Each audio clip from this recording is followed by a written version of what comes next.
দীর্ঘ 15 বছর এই আওয়ামী লীগ ফ্যাসিস্টরা তারা বাংলাদেশ শাসন করে ফ্যাসিস্ট কায়দায় সমস্ত প্রতিষ্ঠানগুলোকে নষ্ট করে ফেলেছে।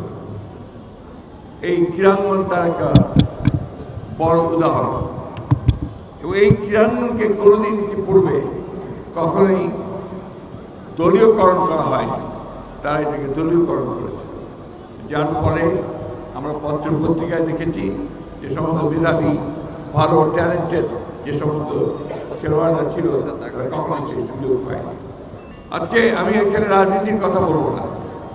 আমাদের এই যে নতুন যে যাত্রা শুরু হয়েছে, এই যাত্রায় আমাদের ক্রীড়াঙ্গনে আমাদের যে জিনিসটা সবচেয়ে বেশি দরকার সেটা হচ্ছে একটা অরাজনৈতিক একটা ঐক্য এবং মেধার চর্চা সবচেয়ে বেশি। সুযোগ যেন সবাই পায় এবং সেই সুযোগে যেন সবচেয়ে ভালো খেলোয়াড় বেরিয়ে আসতে চায়।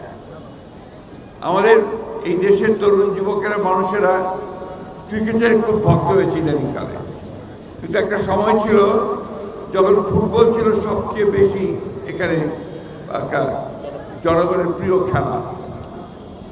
আমাদের আজকের সৌভাগ্য যে ঢাকা মহানগর উত্তরের যিনি সভাপতি দায়িত্ব পালন করেছেন তিনি একজন জাতীয় ফুটবলার, জাতীয় দলের ক্যাপ্টেন। এটা আমাদের একটা বিরল একটা সৌভাগ্য, এবং আমি মনে করি এই যে একজন খেলোয়াড় রাজনীতি এসছে, এতে রাজনীতি কিন্তু সমৃদ্ধ হবে।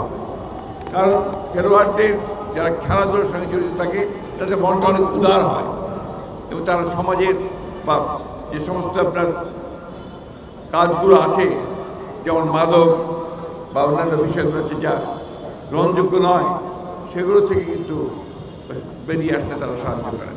আমাদের সঙ্গে, আমাদের দলের সঙ্গে, আমাদের রাজনীতির সঙ্গে যে নির্মল বিনোদন, ক্রীড়া, সাংস্কৃতিক জগৎ, ক্রীড়াঙ্গন, এটার কিন্তু একটা ওতপ্রোত সম্পর্ক আছে।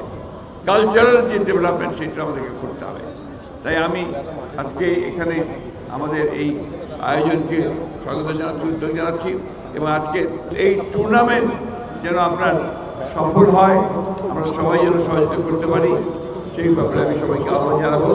আসুন আমরা আমাদের ভারপ্রাপ্ত চেয়ারম্যান তারেক রহমান সাহেবের যে স্বপ্ন, সেই স্বপ্নকে বাস্তবায়িত করার জন্য আমরা একটা নতুন বাংলাদেশ নির্মাণের জন্য আমরা সবাই একসাথে একযোগে কাজ করি। ধন্যবাদ।